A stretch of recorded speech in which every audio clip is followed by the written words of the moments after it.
their screens.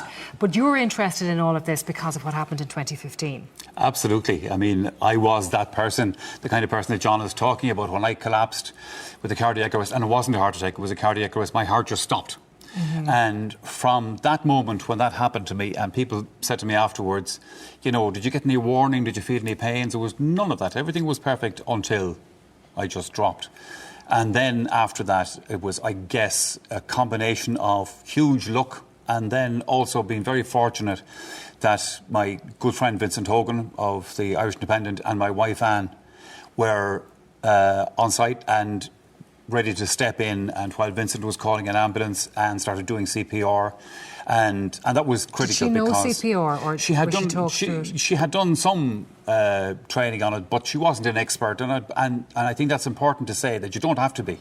That as long as you know something about it, then to go into action, whether it's doing CPR or, as John said, ringing 999 even, that alone is a start point in it. So, hopefully it all came together. After what we're about to see in just a minute, we'll all know a little bit about CPR, because that's the critical part of it. And you touched on it there, John, is that every single minute counts in this situation if you're faced with somebody whose heart, as in your case, has stopped. Yes, yeah. The ambulance arrived to our house roughly 8 minutes, I think, less than 10 minutes anyway, after I suffered the cardiac arrest. And in fairness, like, what Anne did was critical in that space of time.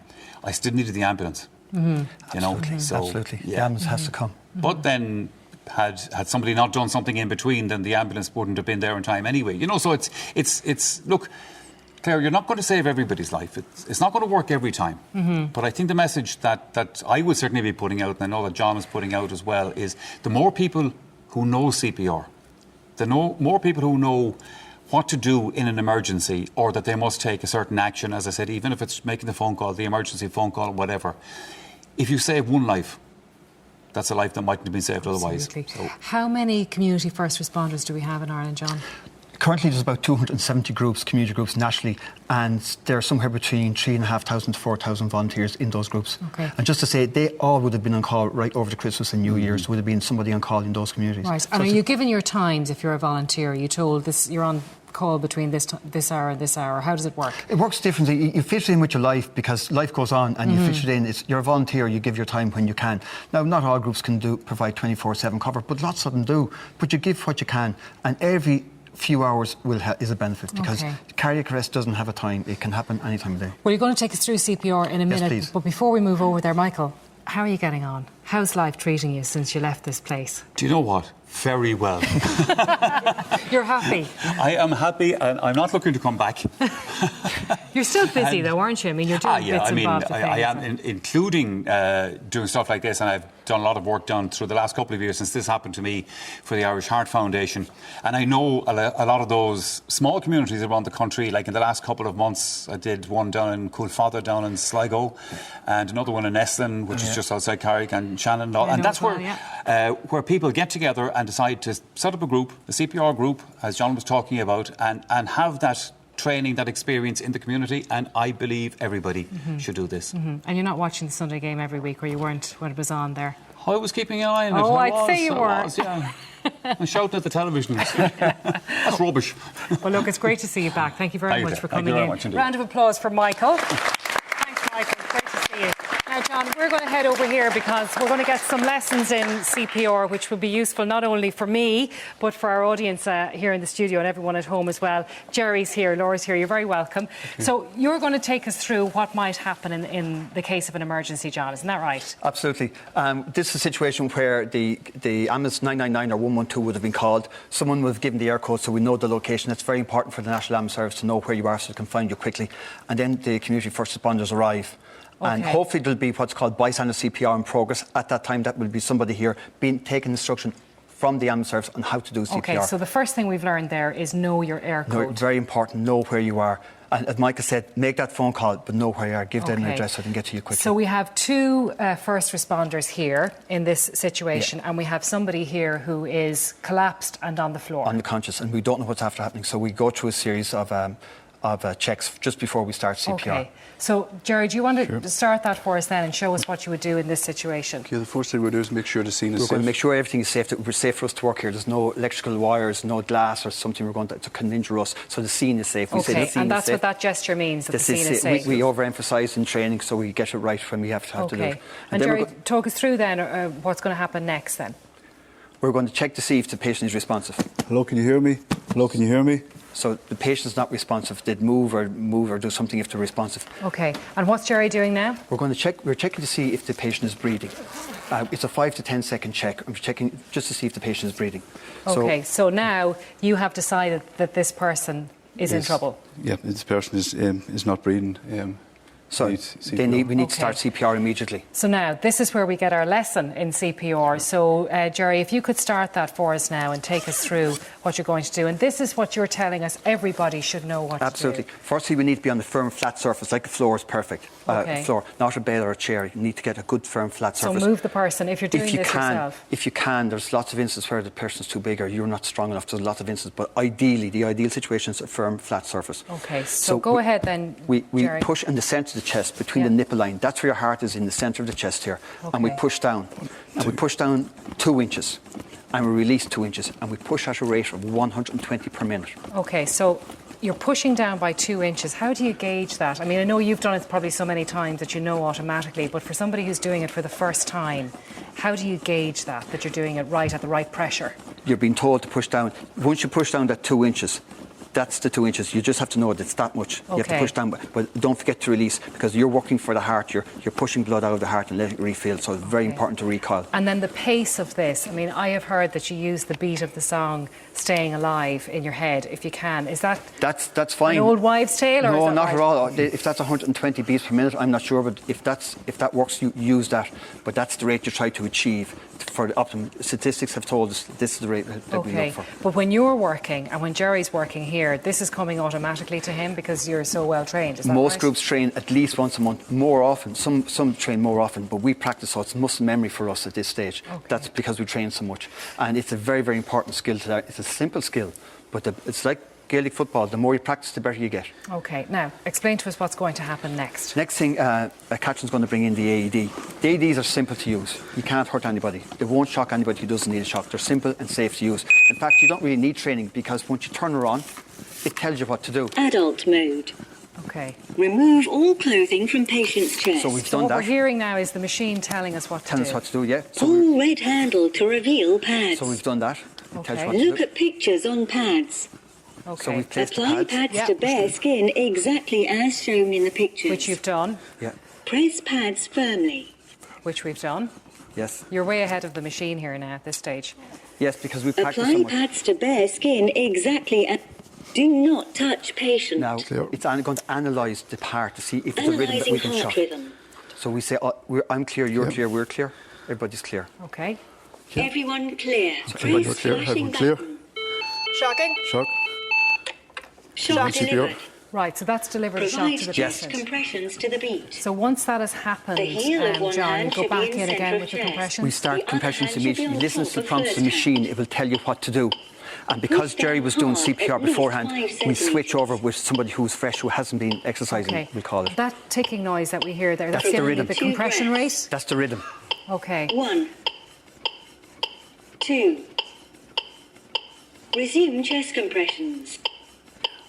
Push down hard at least 5 centimetres. And we keep on switching at CFRs because CPR is exhausting. So the more you do, the tired you're getting. So we keep on switching. Provide 2 breaths. Okay, so you keep going with 1, this until you start to see a Well, change? the ambulance service, or- don't forget, Resume 999 has been phoned, so the ambulance is on the way. The National Push Ambulance down Service are hard, critical at to this. least 5 Just as centimetres. Michael said there, they're the third link in the chain of survival, so we need to get them here because they'll come in with other interventions, higher medical interventions. So they're on the way, so they'll arrive Provide 2 and breaths. other interventions, but we'll continue CPR until they 1. arrive. Right, okay. I don't know if we can 2. switch that Yeah, off we now, can 'cause I want to have a chat Resume with chest the guys here. Gerry, if I could start with you. I mean, you got involved in all of this because you had an incident in your own family, a very yes. sad and tragic incident, but which led you to helping other yeah. people. Yes, well, something was sad and tragic. The loss of my nephew. I've turned something sad into something joyful and something good. Yeah, not just for the community, but me, myself, and my family. So it's a fantastic family to the CFR Ireland.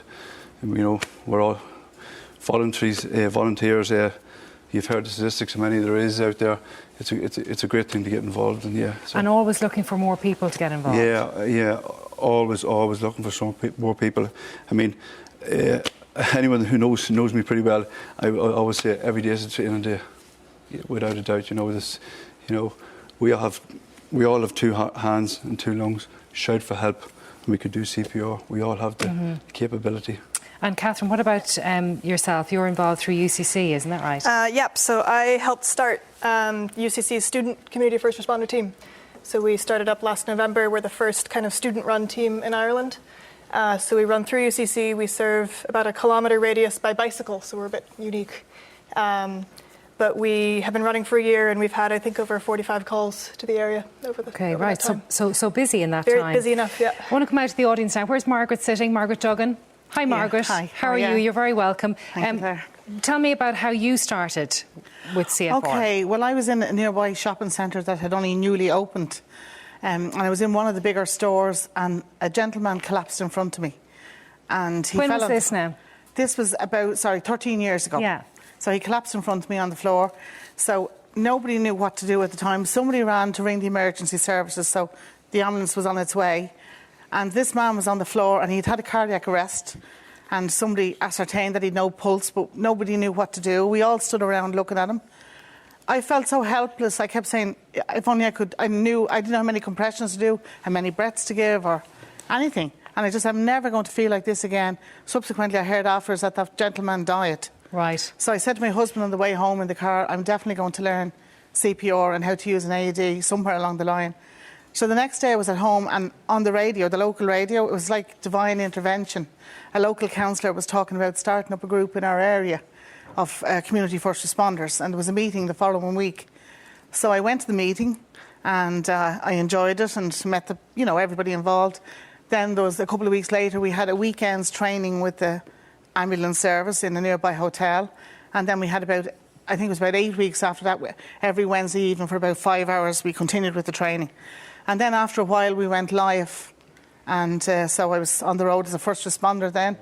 And 3 years into it, I was on call one afternoon and with a buddy. A buddy is someone who is new to the group, and they go out with someone a bit more experienced for a while till they get used to their call-outs themselves. So we got a call-out for another gentleman who'd collapsed nearby. So we were first on the scene because we were only minutes away from where the gentleman had collapsed.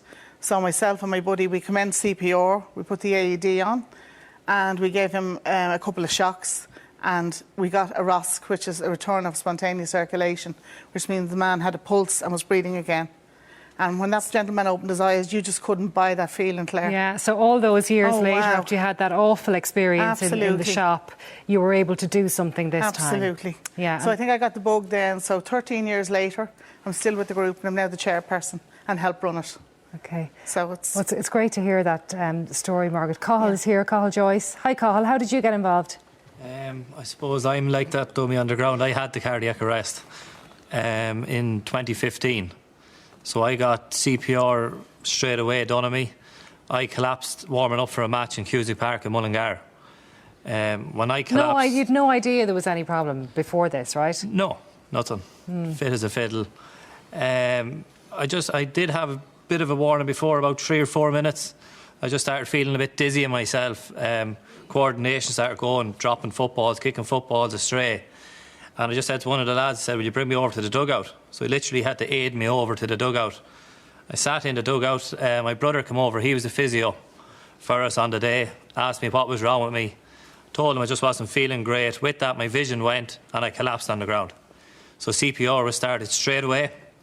A defibrillator was used. So I think I got 3 or 4 rounds off CPR and 1 shock off the defibrillator.